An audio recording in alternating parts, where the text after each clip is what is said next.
Имамдарға кейде шала жабылар, күңкілдеп бір күндейтіндер тағы бар. Өзгелерден іздегенше кемшілік, бауырым, сен өз-өзіңді танып ал. Молдаларға мін тағасың, күндейсің, ақыл айтар, бұлар сонша кім дейсің? Жаназаңды оқитын сол имам ғой, қайда, қашан өлеріңді білмейсің. Азан айтып шақыратын намазға, сауап десің, артсыншы деп таразда. Некеңді де қиятын сол имам ғой, Алла сөзін жазып беріп қағазға.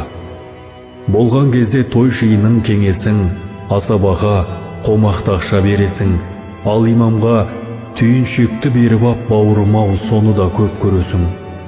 Алла алдында сұралмайсың өзге үшін, жауаптысың өзің айтқан сөзге шын.